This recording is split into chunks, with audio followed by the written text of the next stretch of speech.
அனைவருக்கும் வணக்கம். செய்தி வாசிப்பவர்கள் ஸ்ரீ இளவஞ்சி, அஸ்வதிகா சிவானி. வகுப்பு 5, ஊராட்சி ஒன்றிய தொடக்கப்பள்ளி, சேரன் மகாதேவி, திருநெல்வேலி மாவட்டம்.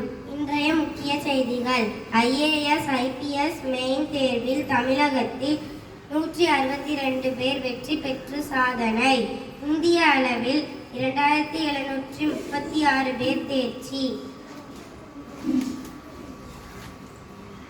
IAS IPS IFS உள்ளிட்ட பதவிகளுக்கு நடத்தப்பட்ட சிவில் சர்வீஸ் மெயின் தேர்வு ரிசல்ட் வெளியிடப்பட்டுள்ளது.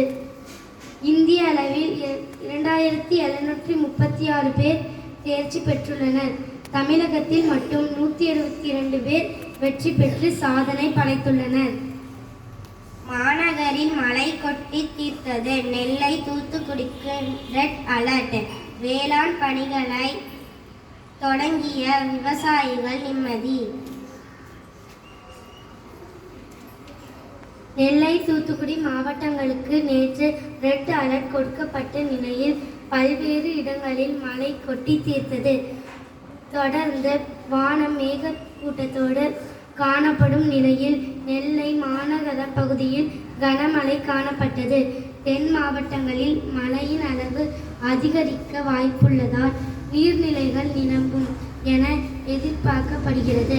நன்றி, வணக்கம்.